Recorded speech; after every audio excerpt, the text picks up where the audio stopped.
You know, this is a really good news story, and I think, you know, there's such a wide interest in it because there's something in it for everyone. Obviously, there's something in it for the adventurers and specifically the cave divers. The mothers have got an interest in this, and the kids have got it, and the normal man in the street who it's completely beyond his normal experience. But everybody seems to just have their interest captured by it. And, you know, anybody will, well, I've now got the unusual experience of I get recognised when I go walking down the street, and everybody wants to come up and talk to me about it. It's just a really weird thing. And of course, we had absolutely no idea how big a story this was while we were in Thailand. We'd been interested in it because we're cave divers and it's a caving story. And, you know, we had some direct communication with the British guys that were on site before us as well. So we'd taken an interest, but we didn't know that it was all over the newspapers and the TV worldwide. There were a lot of reporters on site, you know, hundreds and hundreds of reporters on site, but we were a bit protected from them.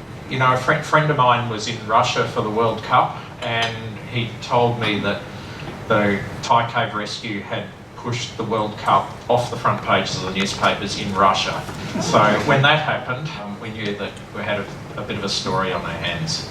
As a result of that, has some familiarity with the story, and I'm not going to just do a blow-by-blow expose of exactly what happened, because we'll probably just be telling you a lot of stuff that you know already. I'll leave time for questions at the end, because I have found in doing talks that the most productive time has been the questions. There's always a few new ones, and we'll see how we go, so feel free to ask anything you want. So this is the sign at the entrance to the cave, and you probably can't read that, but it says danger from July to November. The cave is in flooding season. The boys went in on the 23rd of June, and that was regarded in that area as a perfectly acceptable thing to do. Even the cavers, so we'll hear a bit about Vern Unsworth, who's the guy that subsequently became famous, a British caver over there, who was the first real person with caving expertise on the site, and the one that got everybody else interested in what was going on here. He was actually going to go caving in this cave the next day, on Sunday the 24th of June.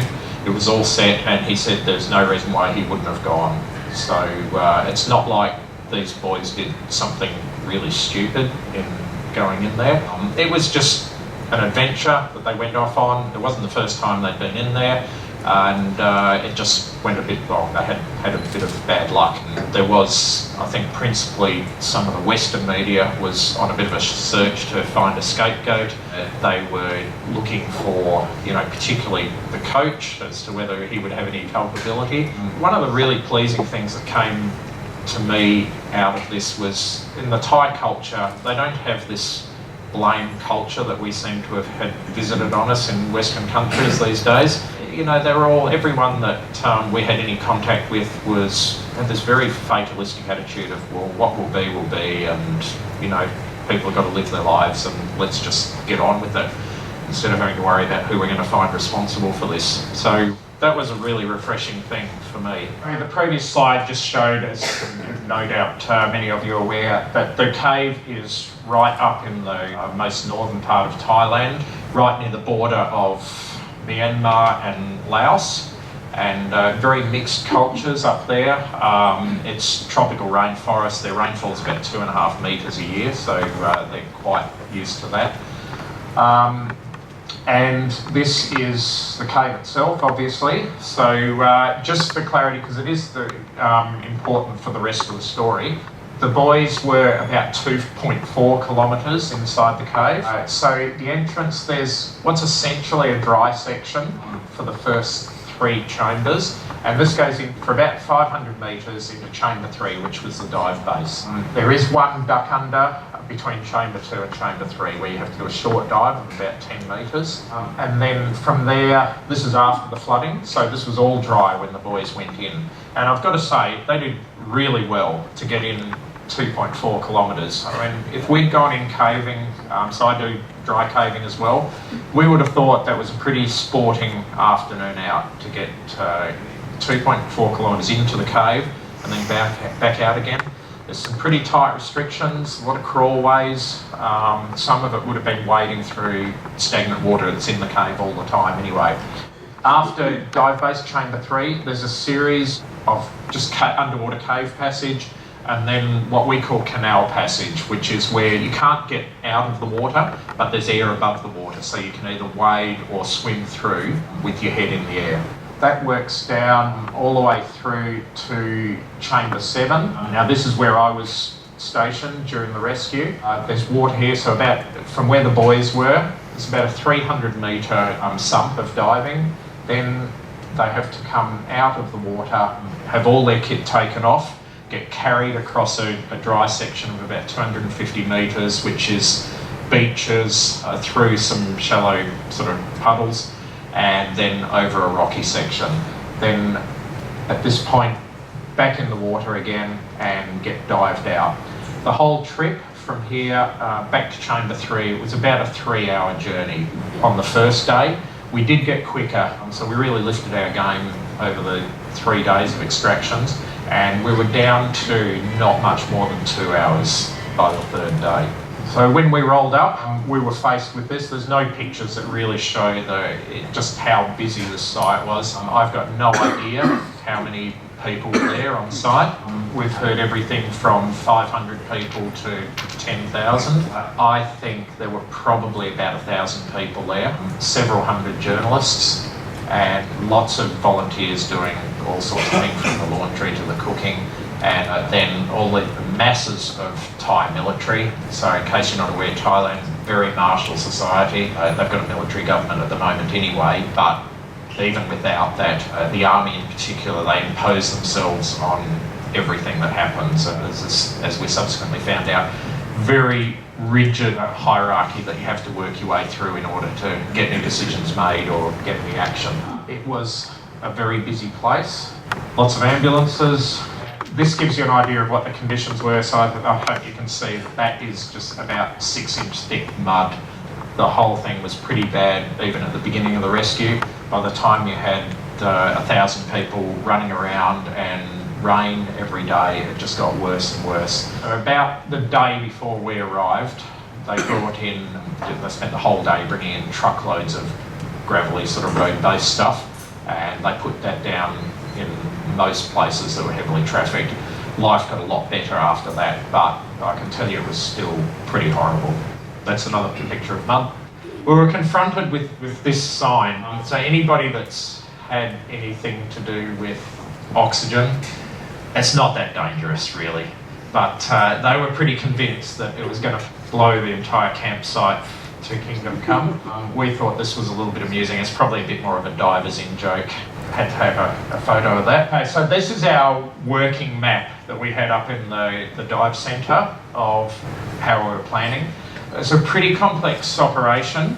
There weren't that many people involved, so the core of the recovery operation was the 4 British divers, and the 2 of those, Rick Stanton and John Valanthan, they were the 2 first on site. And that's a normal thing with cave rescue, because the British have a great organisation, the British Cave Rescue Council. They do a lot of rescues in the UK. It's a couple of huge caving areas in Somerset and up in Yorkshire, and they always seem to be doing a rescue. Because of this, they've got this really good structure and organisation around it. Now, most of the rescues they do, well, most of the stories that I hear seem to be of sheep that have fallen into sinkholes or something like that. But nevertheless, recovering a sheep, you've still got an uncooperative patient, which there might be, in various degrees of extremis, and they do get a lot of practice at rapid call out and deployment, get into action, do the job that needs to be done, and then they go home again. And these guys have been involved in the only 2 other cave diving rescues that I'm aware of.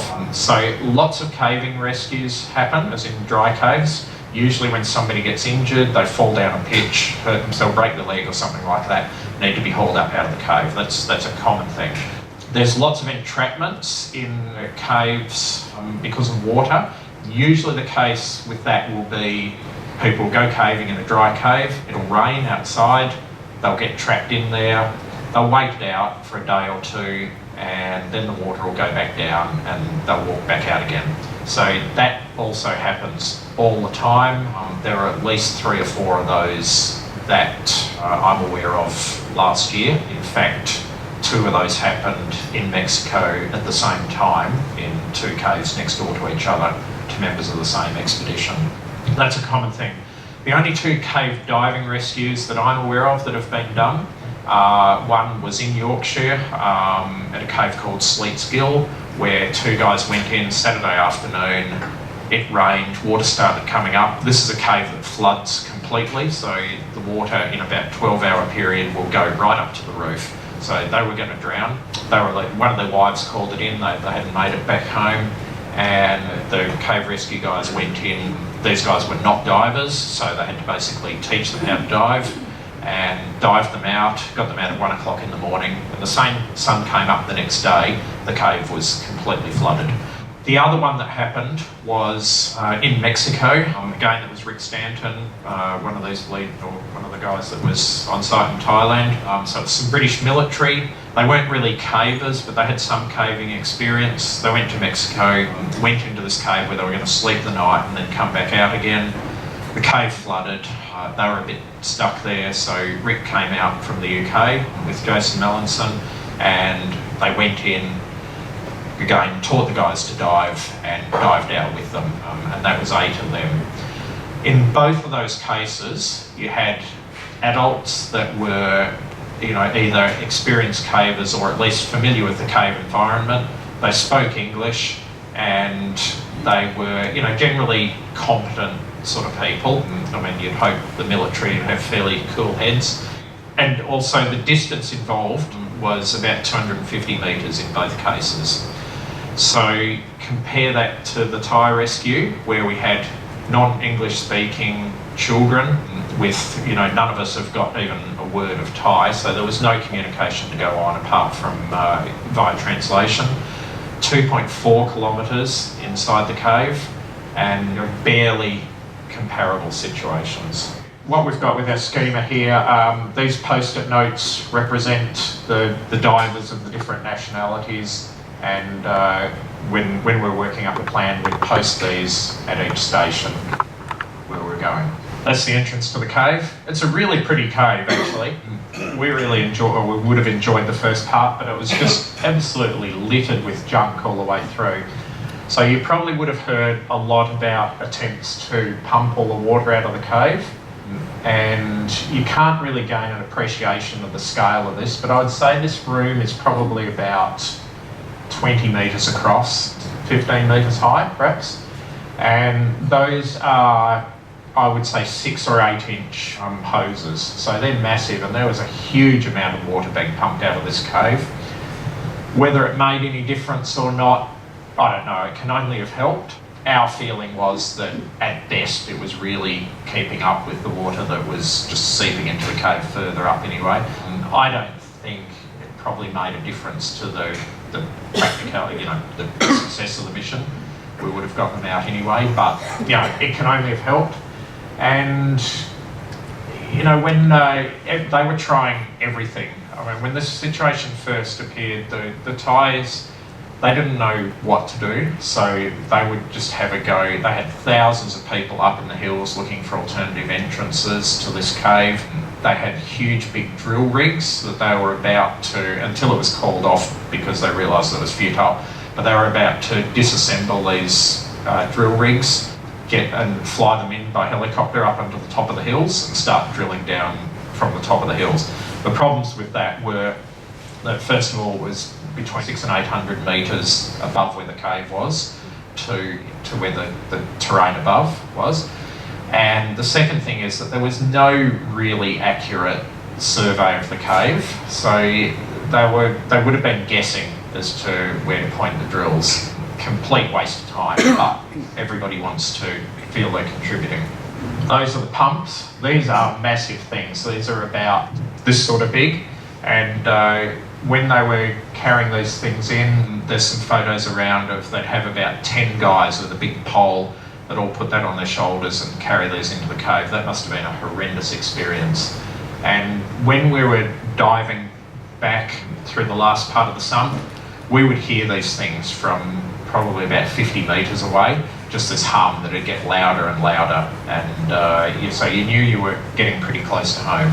This is in Chamber 2. Now I will say that there's lots of photos of everywhere up until Chamber 3, and there is virtually nothing from inside the cave, and what there is of particularly poor quality, so we're pretty much all going to see stuff from just into as far as dive base. I did have a head mount video camera on the last day, and which would have had some fantastic footage, but when we got out on the last night, we just threw all our gear on the ground and went off to drink beer, thinking we'll look after that the next day. Came back the next day and the camera was gone, so I don't know where that's ended up. I had to buy myself a new camera, but I'm not nearly as upset about that as missing out on that footage, because it would have been pretty good, I reckon. Anyway, that's gone. So when you're walking in, a lot of it is this sort of what we call stream passage.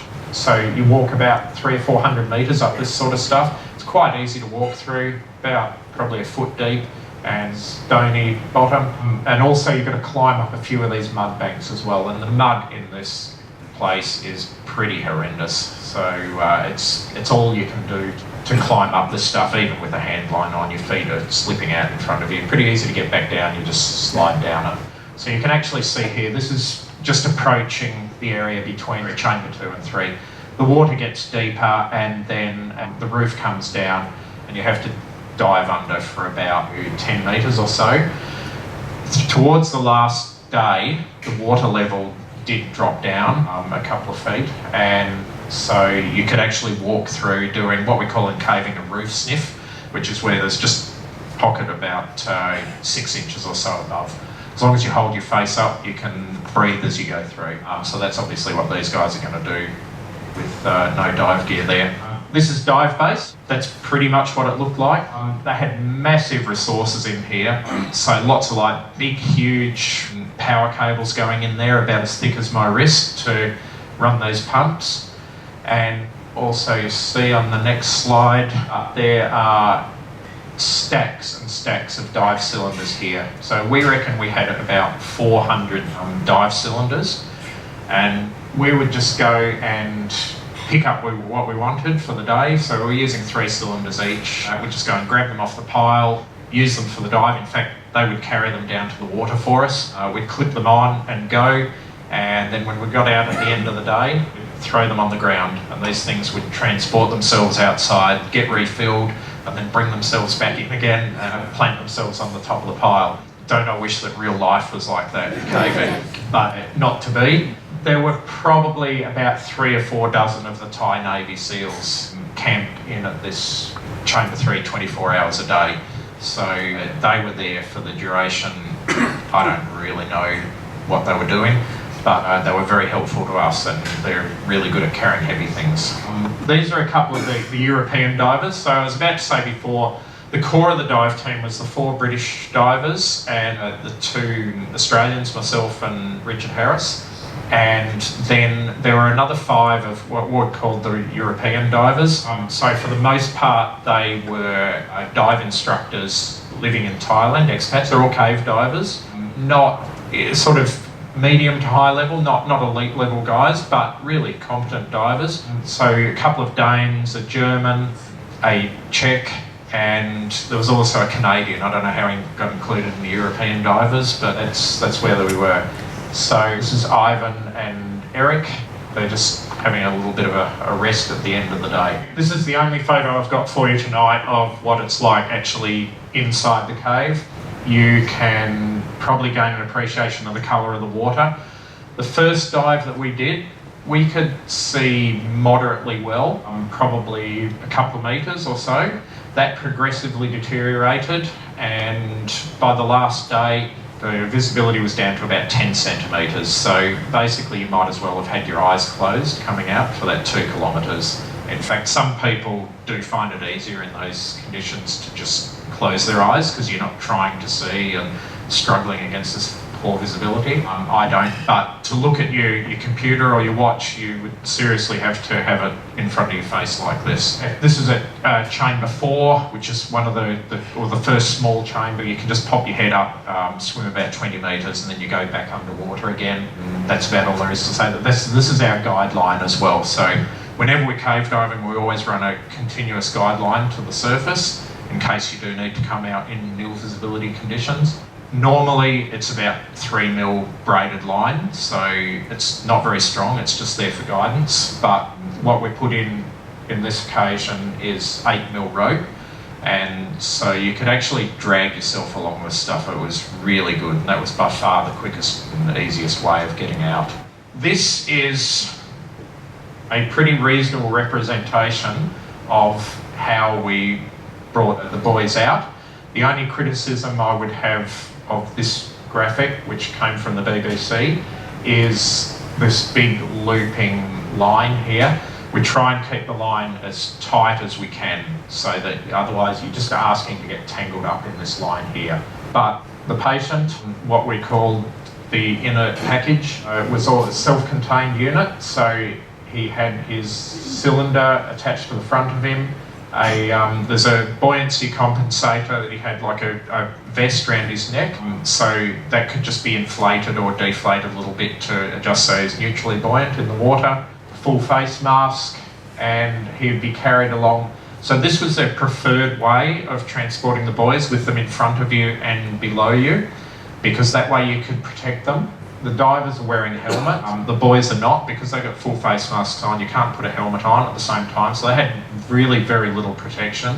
They had a neoprene hood, and after the first day we realised what a beating they were taking, so we were stuffing foam polystyrene in the top of the hood as well, and that gave them a little bit of protection. But you're coming out blind, and there's these big stalactites hanging down from the roof. You don't see them coming, and so you'll be swimming along. You're trying to, you're not obviously going as fast as you can, but you're still going to expedite the process, so you've got to keep a reasonable rate of progress, and you just be swimming along, and then all of a sudden, bang, your head hits here, and swim on another 20 metres, and it happens again. There seems no way that you can avoid it. You'd think that after the first couple of days you'd start to learn where all these things are, but they still come out and get you. By swimming with the patient below us like this, you stood your best chance, and try and get them behind you as well. Stand the best chance of protecting them. That was really one of the reasons why they did need to be anaesthetised, because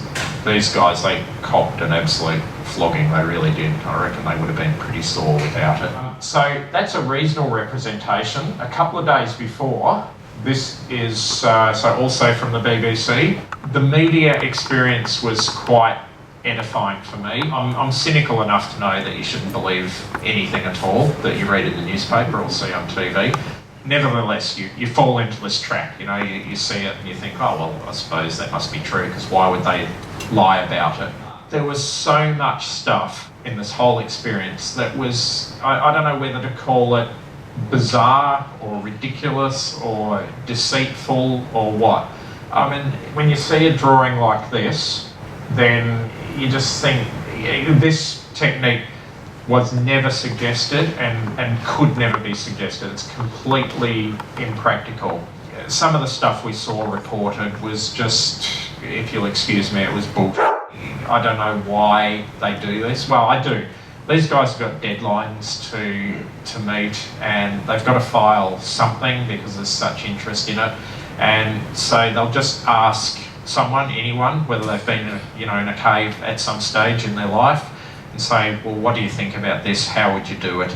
And that person will venture an opinion, probably in all innocence. I'd probably have one dive behind and one diver in front, and the diver in front would carry the boy's cylinder, and then the boy would swim along behind, and he'd be tethered to one of the divers. So they're, oh yeah, that sounds reasonable, and they'll go away and report that, and that becomes the received wisdom. And anybody that hasn't done cave diving wouldn't know any better, and so that is the way it's done. The only thing I've got to say in the BBC's defence is But that graphic is a lot better than the next one. This one, I don't even know what to say. I started counting the things that were actually wrong with this, and I stopped at about 10. I thought, what's the point of continuing? So if I can point out a few of the stupider things, they've got their guideline along here, and they've actually drilled anchors into the wall of the cave. So somebody's been along 2.4 kilometres of cave underwater, drilled holes in the wall and fixed all of this this line to the cave. They're walking out. I mean, this is just, you know, some of it is deep, some of it's shallow, none of it is walkable. You know, the justification for that is, it says divers can't use scuba fins in this environment. Well, we seem to use them fairly successfully. This guy's just got a scuba tank slung underneath his arm here. So these things weigh, when they're full of air, about 18 kilos or so. So you try and sling an 18 kilo weight underneath your arm for 3 hours, see how you go. If you can, then you're a lot tougher than me. This is, I don't know what this is, I think it's a comms cable that's going through the cave here. It's just ridiculous. So, you know, how anybody that calls themselves a reporter can put this stuff out, I don't know. It was a bit of a lesson for me. What happened when the extraction started, so this is on Sunday the 8th of July, 9 o'clock in the morning, they rounded up all the media off the site and moved them out of the site. And that had a couple of effects. The immediate effect was the anticipated one, which was that life got a lot better for us. Up until then, we had not been able to move around the site freely at all, because we'd just get mobbed by these guys. And we ended up, so we had AFP on site with us, and they weren't allowed to dive because they weren't cave divers, but they ended up being bodyguards for us as we were moving around the site, really. After the media were moved out, we could run around and do what we wanted, which was really good. But the side effect, which I hadn't expected, but makes sense in hindsight, is that the quality of the reporting actually got a lot better after that day. And I think the reason for that is that the Thai authorities got wiser about what they were doing and decided we'd actually better start releasing some information, you know, in a metered way. And they had something to go on, and the truthfulness of it after Sunday got a lot better and started improving over the 3 days. I think probably the other aspect of it is that, you know, this had been going on for 2 weeks by this stage, and they'd run out of things to say completely. So once the extraction started, there was something real for them to report on, and it got a lot better from what we could see. This is at Chamber 3, one of the boys, I think this is on the last day, in a stretcher. So we did not use a stretcher while we were swimming them out. They went into a stretcher when they reached the surface and were looked after there. So there is a person inside there. It's a little bit hard to see, and there he is packaged up a lot better. So he's still got the full face mask on for the rest of the trip out of the cave. There's his cylinder. So we were breathing air while we were diving. These guys, we wanted to give them oxygen. We couldn't get enough pressure of oxygen in the cylinders. They didn't have any oxygen booster pumps for us.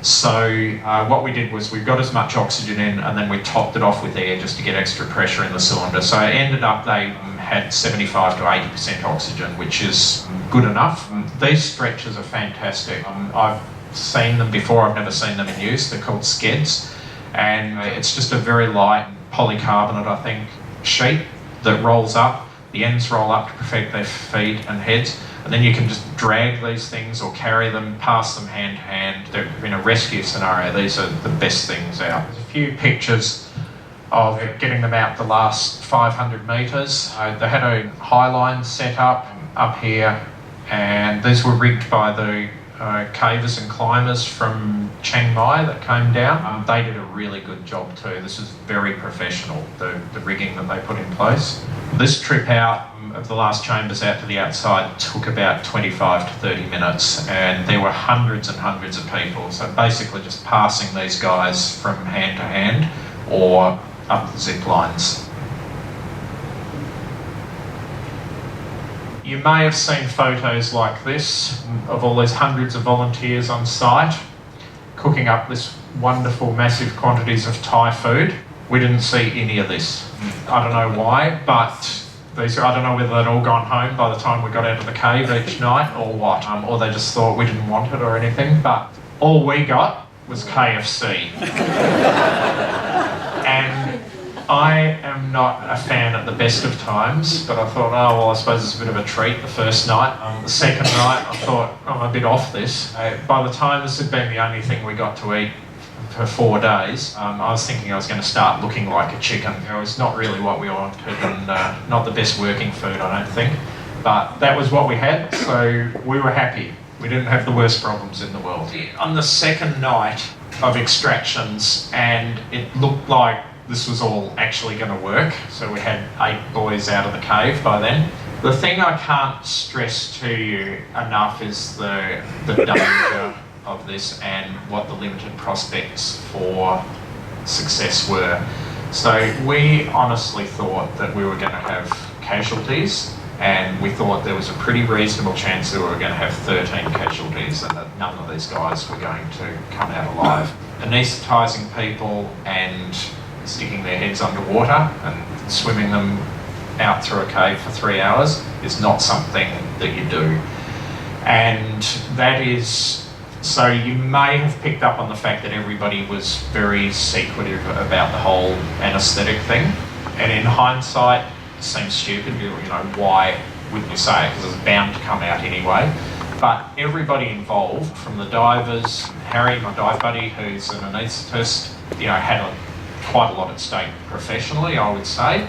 And the Thai authorities, everybody thought we're just going to be starting with, you know, live people inside the cave, and we're going to be bringing out dead ones. And there was no appetite whatsoever to be full and frank with people about exactly what the plan was. You know, it's not like we were going to get out of it and nobody was going to know if it didn't work, but we just weren't really feeling bold about publicity.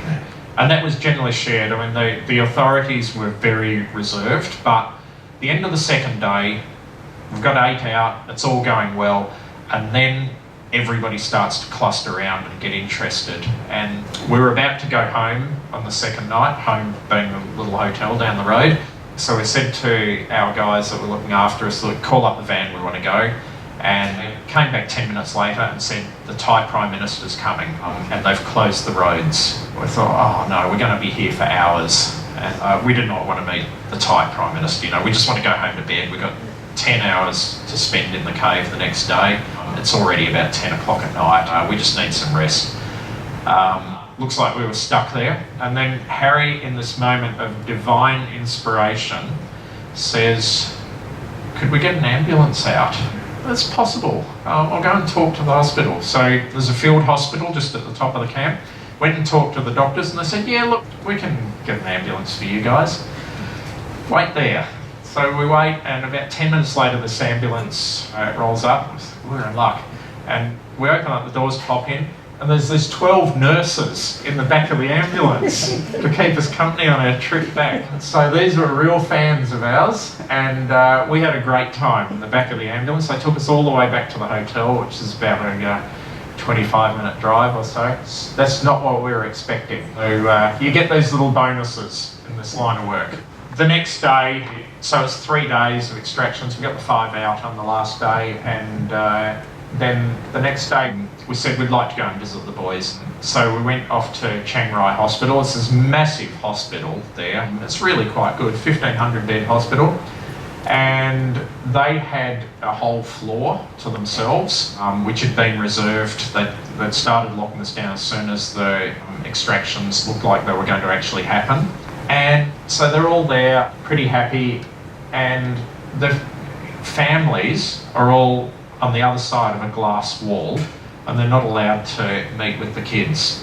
And I didn't know what was going on there, because we said, oh, we want to visit the boys, and they said, come right this way. So march us straight onto the ward, and we go and shake hands and have a little chat and a bit of a cuddle and carry on. They were pretty good kids. Only one of them really spoke any English, but we had a good time and that was pretty satisfying. But the families are still stuck out there and they weren't allowed to see them for 7 days after the rescue. I don't know how you'd go trying that with any mothers in Australia. It is this, as I said before, it's this very hierarchical society, and I think people just accept that you're going to do what you get told there. I have a lot more faith than a lot of other people do in these kids to just return to normal life. I think, well, if you really want to screw the kids up, you probably don't worry too much about locking them in a cave for 2 weeks, but keep them away from their families for 7 days afterwards. That'll probably do it for you. One thing about these kids is they were making up for lost time with the eating. So we showed up, they knew who we were. They'd pause for about 10 seconds to have a chat and then they'd chow down again. They were really a lot more interested in food than they were in us. You may have heard of the episode with the crazed Californian billionaire. Now, we were in the cave when he turned up, so we didn't get to meet Elon. He was actually on site with his submarine. And this is it in a pool, I think this is in California at SpaceX. The actual shell of the submarine it's a lithium aluminium alloy, and it's part of one of their rocket boosters. I think it's something to do with the pre-mixing of the fuel before it goes into the combustion chamber. So ultra light, super high-tech alloy. Whether it's suitable for caves or not, I don't know. I can report to you that this plan, in case you harbour any doubt, was completely impractical. There is no possible way this could ever have worked.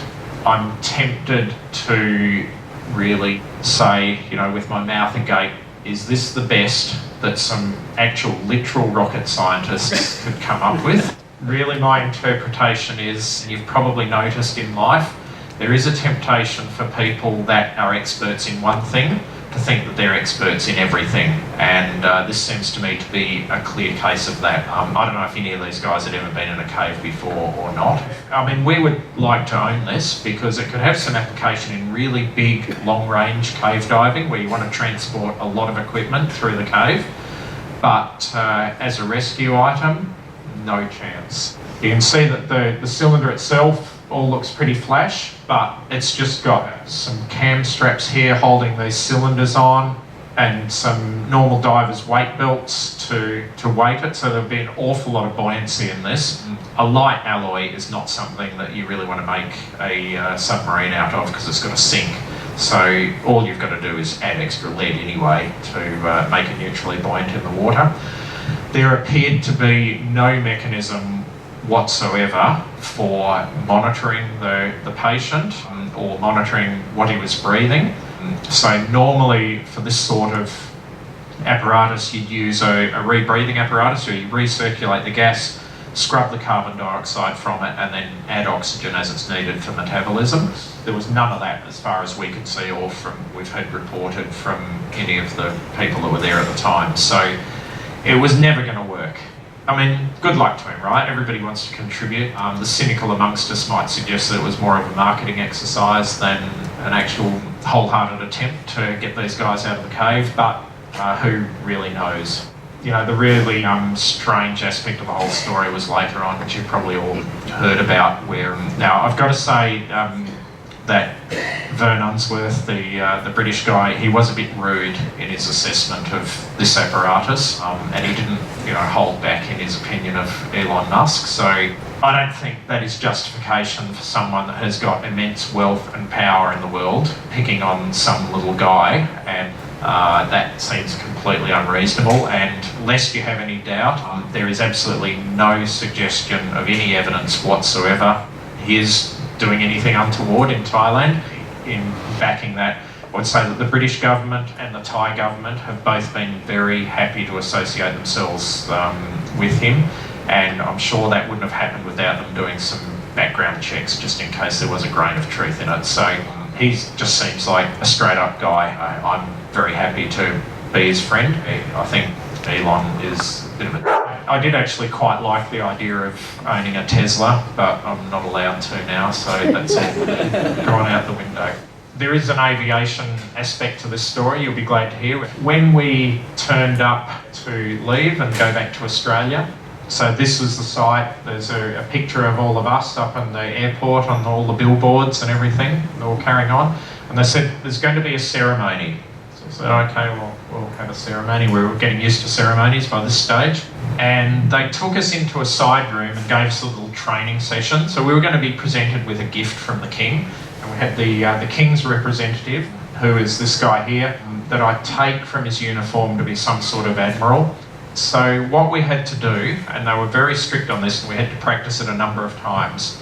So you have to walk up to this first mark on the floor, and you have to bow to the portrait of the King. Then you walk over to the admiral, and he's got your gift in this gold bowl here.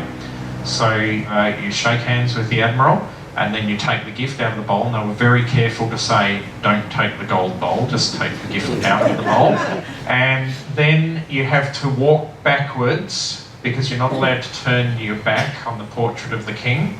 Walk backwards to this mark here, and then bow again, and then you're allowed to turn and walk back to the group, and the next person's up. So we did that. I think we muddled by and did a reasonable job. But there were 2 women in the Australian group, in the Foreign Affairs staff. They got taken aside for a separate briefing, and they were told how to curtsy to the portrait of the King. The curtsying, I've got to say, wasn't real flash. I reckon we did a better job with the bowing. I suppose that was probably fairly predictable. We got out on the tarmac and were presented with our personal transport back to Australia. As a taxpayer, I don't know if I'm all that happy with this. I can tell you, as an adventurer, it was a great adventure. And these things are absolutely enormous. It's a C-17, in case you haven't picked it. Inside you could fit several buses, and all there is a couple of pallets of gear and a few people lined up and down the sides, and that was it. So off we went. There were a couple of what looked like high school kids flying it. They seemed to do a fairly competent job. That was our trip back to Australia. We sat on the jump seats in the back until we got bored after about 8 hours or so. And they had the emergency evacuation stretchers in the back. They're always in the back of these planes, so we went and laid down on them and had a bit of a sleep until it was time to land. And we were back up the front again. That was a pretty fitting end to the adventure, I think, and gives us an angle to be here tonight. I'm happy to take any questions that you've got. Well, to answer your last question first, we have a saying that if you need to ask the question, you wouldn't understand the answer. For us, we're just wandering around in the bush and we see water flowing out of the ground. We've just got to know where it comes from. So it's all a bit of fun for us. So it wasn't the first time they'd been in the cave. This was a thing that kids do and people do in that area. And it's not an unreasonable thing. I mean, there's not an inordinate amount of danger, recent events notwithstanding, but it's an accepted thing. So they'd been to soccer training. It was one of the guys' birthdays, and so they just decided for the afternoon that they were going to go off and go in the cave. It's certainly something I would have done as a kid. There are a couple of diseases that you can get in caves. The worst one is probably leptospirosis, which you can catch from bats. This cave was flooded. Bats don't fly around underwater, so there was not going to be any leptospirosis in this cave. They might have kept the kids isolated, but they let us run around the countryside. It was just ridiculous, and you can't transmit leptospirosis from one person to another. It's actually caught from the bat's urine. There was no basis whatsoever for it. And, I've heard that was a justification for it, but it's not true. They decided themselves. So there has been a lot of question and debate about, how did Harry decide who was coming first and all that sort of stuff. That's all completely fabricated. So we told them, the first day we got there, we dived in, so we told them what was going to happen. We took a note in that had been written by the Thai doctors saying exactly what the plan was and what was going to happen to them. You're not going to have anything to eat on the morning. We'll give you a tablet, and then half an hour later we're going to give you an injection in one leg, then you get an injection in another leg, and then you're going to go to sleep. We're going to stick you underwater and you're going to wake up in hospital. They all thought when they got out they were going to have to ride their bikes home, and so they chose the ones that lived further away so they wouldn't be as late home. One thing I want to make clear is there was not really any great danger to any of the cave divers. This is not really radical stuff. We've been in much gnarlier caves than this, and we've got no death wish or anything like that. So it was unbelievably dangerous for the boys, but for us, not so. We had every confidence we were going to get out, so I want that to be very clear. As far as the search goes, that was done by the two British guys, John Balantha and Rick Stanton, with the help of Ben Ramermans, who's an expat Belgian. So he was there for the first few days and then he left the site. And they just progressively worked their way into the cave, laying line. They had a pretty good idea of where they would be if they were alive. It was the only plausible place where they could be out of the water and they could have retreated to. So what we subsequently found out when we visited them in hospital is they'd gone in to the point where they were eventually found. They were on the way back out again when they noticed the water was starting to come up in some places. So they started running for the exit. They reached a sump where the roof came down to the water, so they had to dive under. And the coach they had a rope with them, so he tied that around his waist. He tried to dive under and see if they could get through back up to air. Realised that was futile, it wasn't going to happen. So then they knew about this Chamber 9 site, that it was higher there, so they ran back into there. They said that they got halfway out. I don't think that's plausible really. I think they only went a few hundred metres because they would have hit water long before halfway out. So yeah, the search was, nothing magical about it, just start at the beginning and progressively start working into the cave until they got in there. When they first got on site, the British, the cave was in pretty much full flood.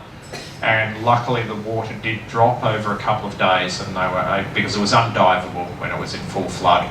And that was what we were really worried about, and what put the time pressure on all of this was we knew this monsoon was coming. These rains were going to be there any day, and we'd be lying in the hotel at night listening to the rain on the roof and really wondering if we were going to be going in there the next day or not. It was about a 12-hour reaction time in the cave from when the rain fell to when the water levels started rising, and that could have been any day. And if that had happened, then it was all over. You might have heard some suggestions that they could stay in there for the 4 months of the wet season and be supplied enough food. That was not plausible, and we considered that as an option for about 10 minutes. And we actually started working out how much food it would take. And there was not enough physical room in the chamber where they were to get enough food to last them for 4 months. So that was never going to happen, quite apart from what horrible infections and all other sorts of maladies they would have had. So I thought that was non-survivable. There was quite a lot of publicity in the media about that as well, and that was based on oxygen monitor that went in the cave with Rick Stanton, and they measured the levels at 15%. I don't think that was true, and I think it is very questionable the calibration of that monitor, because when we were in there, we didn't notice you don't notice low oxygen levels, but you certainly notice building carbon dioxide.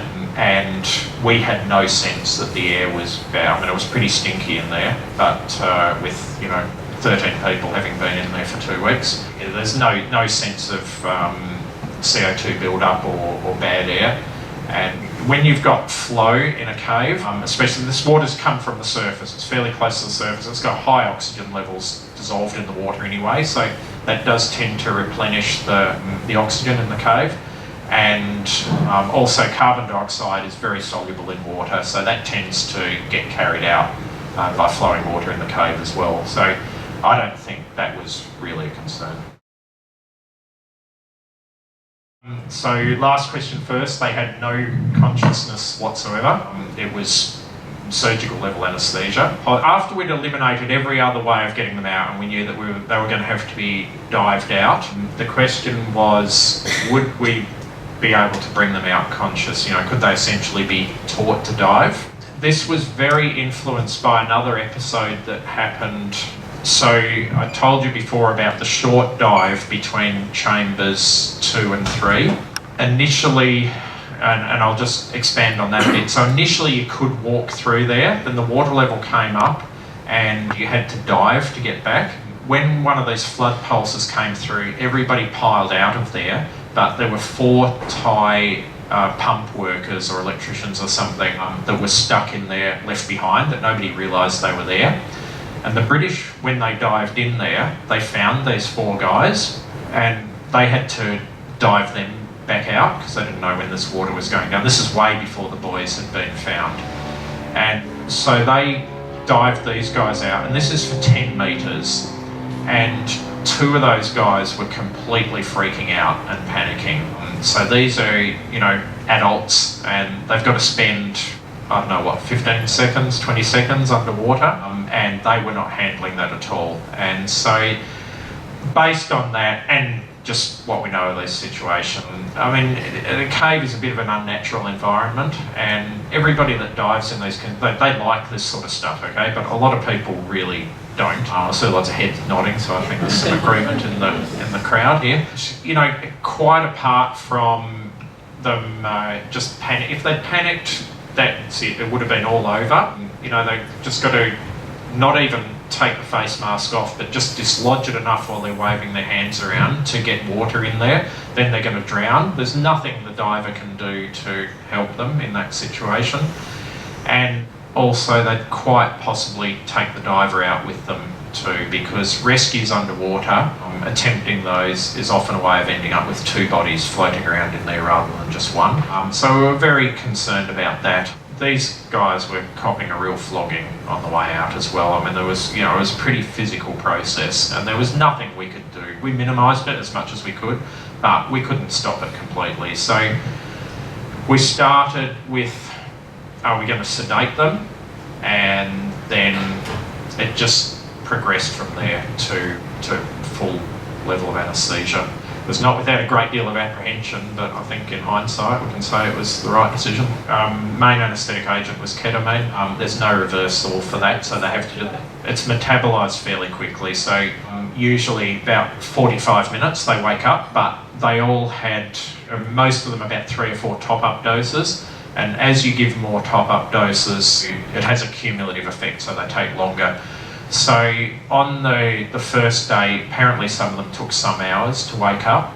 After that, we got a little bit less aggressive with the subsequent doses of anaesthetic, and they did better, but most of them are taking an hour or 2. The last ones, a couple of the bigger guys, they woke up a bit quicker, so virtually by the time they reached the field hospital, they were starting to wake up then. But it was a lot better, they were a bit deep, than that they woke up underwater halfway out.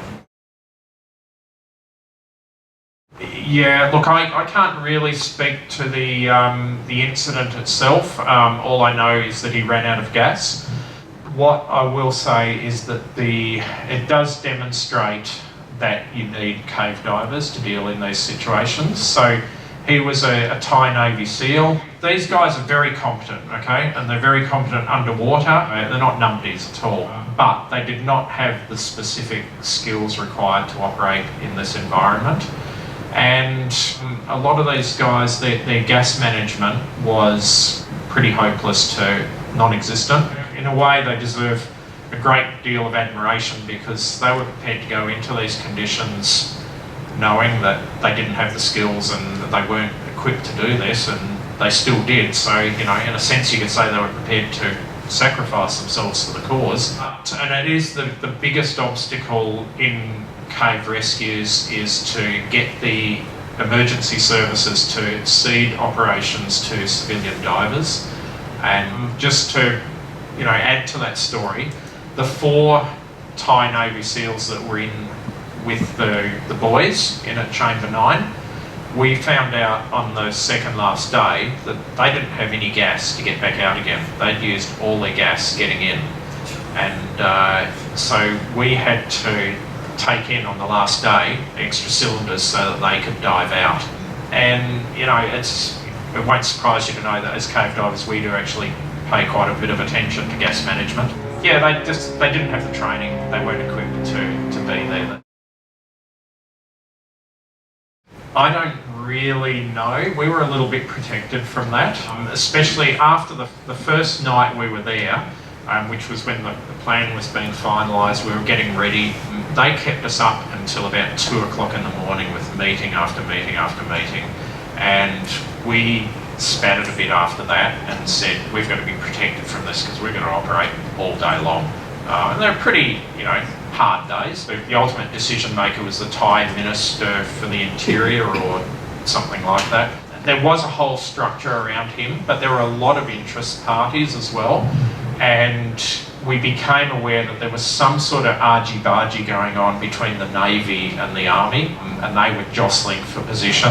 As an example of that, the Navy medicos started off in charge of the field hospital, and then one day we rolled up to the site and they were out and the Army were in charge of the field hospital, and the Navy have been given this little tent over the side and they're all sitting there with their arms crossed, all pretty grumpy. I really don't know how well coordinated it was. A lot of it was driven by they just didn't really know what to do, and so they were trying everything, and so there were a lot of diversions and people just giving stuff a go and going off down their own path. We just tried not to get involved in that because we had our job to do. Well, 2 roles. So first of all, I'm the only person in there that's got any sort of anaesthetic experience apart from Harry. So I'm a vet by profession, and anaesthetising dogs not that different to anaesthetising children, as I know now. So Harry was in at chamber 9. He would knock the guys out. With one of the British guys, he would be getting them kitted up, making sure they're breathing, all happy. They'd go through for this initial 300-metre dive and come out at chamber 8 where I was stationed. So my job was to get all their kit off them, assess their medical condition, so depth of anaesthesia, make sure they're still breathing, obviously first of all, secretions and their general condition. About half of them at that stage had their first top-up dose, and on the first day I was also teaching the other divers how to do anaesthesia, and you really got to admire these guys. So you had a fireman, 2 IT guys and a rope access worker, and we're teaching them on the fly how to assess depth of anaesthesia and whether or not to give a top-up dose and then just do it. So the night before, they all gave the first injections they'd ever given in their lives, which we were teaching them how to do that into a plastic bottle. They got through that and away they went. That was the first part of my role. The second part was just transporting them over. This was about 250 metres or so of chambers 7 and 8, then get them kitted back up again on the other side, check that everything was okay, and then send them off down the line. Okay, so I alluded to the British Cave Rescue Council earlier. So they have a mechanism when one of these events happen where they will contact the authorities in the target country and at the same time contact the British Foreign Office, and they'll say, we've done this before, we have a structure in place, we strongly advise that you get us on site. And that all happened in somewhat less than a 24-hour period after they became aware that these guys were in. So it was 48 hours before John Valanthan and Rick Stanton were on site and they started searching. It was day 9 when the boys were found. So the next morning after that, they were in touch with us and also in touch with other guys from the UK. Jason Mallinson and Chris Jewell arrived from the UK the day before us. We arrived on the 6th on the Friday. Once the call went out, it all happened pretty quickly. And I've got to give some credit to Foreign Affairs. Pretty easy to slag off the government. Once the call went out and they knew that we wanted to be mobilised, that all happened very quickly and very efficiently. And I was super impressed with DFAT the whole way through. They have got some really switched on people working for them, really well organised. They knew what to do, and even if they didn't know what to do, when we wanted something to happen, it just happened. We know the British guys from, we've done stuff with them in the past, in particular Rick Stanton, whom we know very well. So he really asked for us. The American military were on site. There was a deployment from Okinawa, and these guys, they call them Air Force Pararescue. So they're the guys that go in, if a plane gets shot down or crashes or whatever in hostile territory, they will parachute in. They're all paramedics and extract the pilot and crew of the aircraft. Obviously cave rescue's right up their alley. And they had MREs, the combat rations, meals ready to eat. So that's what went in. They repackaged them, took out all the rubbish. They don't need refrigeration, they're all in sealed plastic packages. So the British guys took as much of that in as they could. They thought that they had enough for 2 to 3 weeks, but these little blokes did nothing but eat once they got their hands on this stuff. And by the time of the last day of extractions, it was all but gone. And we actually found out afterwards that some of them, when they'd been coming out, they'd stuffed some of this food down in their wetsuits because they wanted to take it home with them. They liked it so much. Yeah, well, they were a little bit surprised, I think. Yeah, they were a bit confused that they were speaking English. They didn't know what was going on because they all started chattering away in Thai. The British guys had no idea, obviously, what they were talking about. So I'm sure they were pretty pleased with the whole scenario as well. And the guys only stayed there about 20 minutes on that first day because there was nothing they could do. They had no food with them. They just got going again. They said there'll be people coming back. At that stage, they thought their role was over. They thought that the Thai military would do the extractions. They thought they were saying goodbye to them, and they may or may not be there for eternity. So would you please all join me in thanking Frank?